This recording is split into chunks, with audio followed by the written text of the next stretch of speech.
One of the absolute best things you can do as a filmmaker is add specific subtle moments in your films. There's definitely nothing wrong innately anyway with the big flashy moments, but the gravitas of subtlety is way too often overlooked, and we're here today to talk about how you can kick your films up a notch, several notches in fact, by way of making things just a bit more subtle. So let's look at 6 specific filmmaking techniques you can learn from the pilot episode of The Crown. So I remember watching the first few shots of The Crown and thinking, that's an interesting way to show the royal family. Coughing up blood.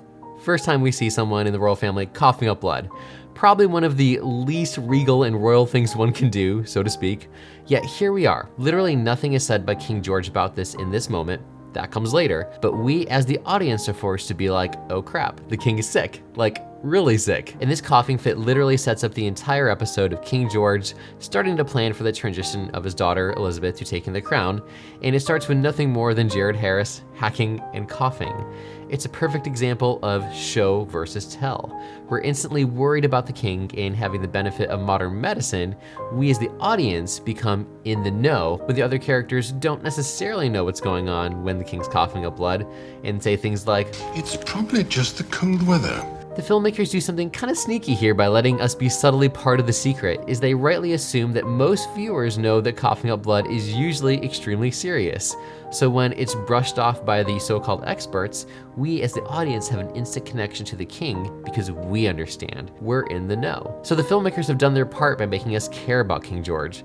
Now, contrary to some popular screenwriting notions out there, characters don't need to do a darn nice or good thing to make the audience like them. What you want to do is make your audience empathetic with the characters, make them understand when no one else in the story does. Then, the audience feels like they have a special connection that makes them want to keep watching. That's the secret. Moving on through the opening sequence, we have Philip renouncing his former titles as he prepares to wed the future Queen Elizabeth.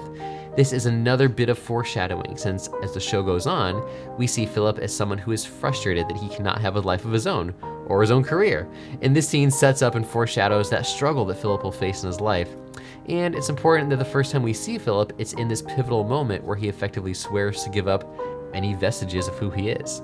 So, between the king coughing up blood and Philip renouncing his titles, we have 1, the resetting of expectations, aka instantly telling the audience that this will not be quite the royal story that they might expect, and 2, the foreshadowing of the king's demise and Philip's struggle. 2 pivotal story beats have been prepared for the audience right in the opening sequence at the bargain price of only a few minutes. Next, we have a brilliant mini character arc.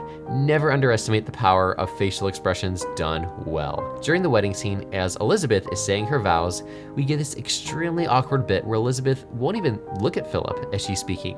But then slowly, as the vows progress, she almost forces herself to look at her almost husband, and we can see that, I don't know if this is the right decision, morph into acceptance, and maybe even some love.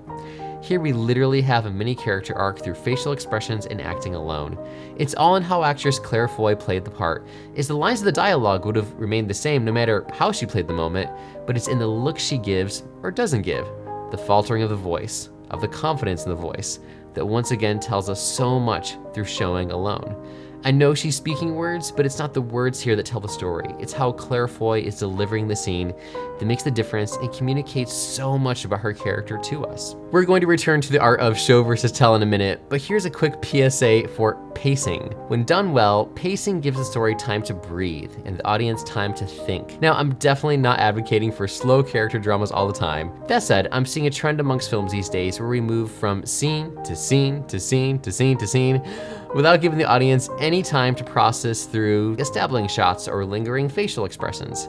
Again, there's a time and a place for everything, but don't underestimate the power of pacing and letting the audience even having a few seconds to breathe here and there. Make it interesting for sure, you don't want to have those moments in just for their own sake, but by using the clever use of shots or music or facial expressions, for example, it's always vital to take a step back and evaluate your film from a hard, objective perspective and ask yourself, where does the audience need a few seconds to process everything that's going on, and then build that into the edit to give your audience time to really think about what's going on and more or less appreciate it as well. Okay, let's talk more about incorporating subtleness and the art of show versus tell. Now, there's a few things here. First, we have the absolute agony of watching the king rely on the very thing that's killing him. And not only that, but he's using it as an emotional crutch. Every time the king is stressed or gets some bad news, particularly about his health, what does he do? He lights up a cigarette.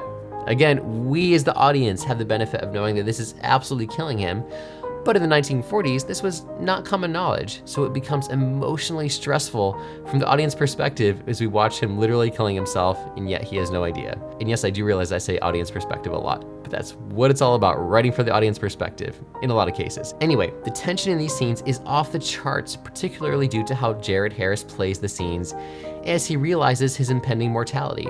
But mostly it's due to the acting and directing choice, which I think is brilliant, of let's have the king light up a cigarette every time he's emotionally disturbed. Now we no longer only feel for the king, the empathy turns into agony as we know something vital that the king does not, and sadly never will. Carrying this thread, we literally just see the doctor take out one of the king's lungs.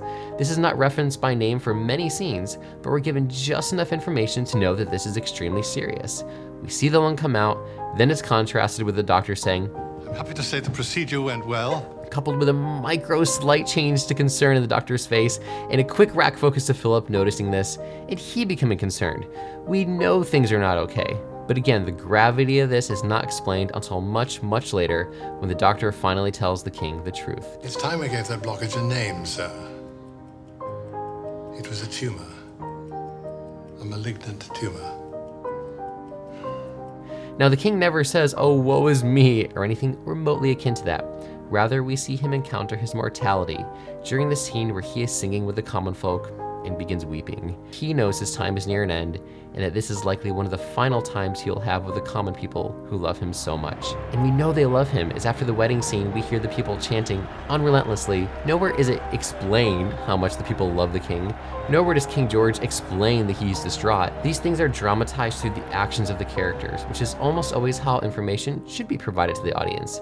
Show, not tell. Then there's the scene weave. In storytelling, particularly in movies and TV, we want to be as economic in our scenes as possible and make the various plot threads weave together and connect. We want the character journeys to be related to each other in a way that seems natural, not forced. For example, consider this sequence where each scene plays into the following one. 1. The king wakes up post-operation and asks, "Who won the election?" We learn that Winston Churchill has once again been elected prime minister. In the next scene, Churchill is reading a cryptic report about the king's operation where he knows that facts are being hidden. Next, we cut back to the king as he's getting ready and learn that he's using makeup to hide his sickness and ailments, and a big deal is made about it in this scene. Then the king and Churchill meet and discuss sending Elizabeth on the world tour in lieu of the king going himself due to his sickness. Then we cut to Churchill and his wife discussing the king's health, as well as discussing the Princess Elizabeth, with their conversation implying her inexperience. Finally, we conclude with Elizabeth and her family overseeing house repairs and decorating, an activity that is kind of quite unroyal when one considers that she is next in line to the throne, but of course more importantly implying her inexperience in the matters of government, because we cut to something that is so kind of menial compared to that. 6 scenes that taken by themselves have little to do with each other, except for the bits of plot threads that carry one scene into another, into another, into another, making each scene feel like it belongs and part of a greater whole. Now, this technique can't always be used, but whenever possible, it's an absolutely fantastic way to keep the audience engaged, the plot genuine, and the story moving naturally. Closely aligned with subtlety is the underrated art of subtext. And to learn more about that, you can click on either of these videos here. And until next time, have fun watching movies and making movies.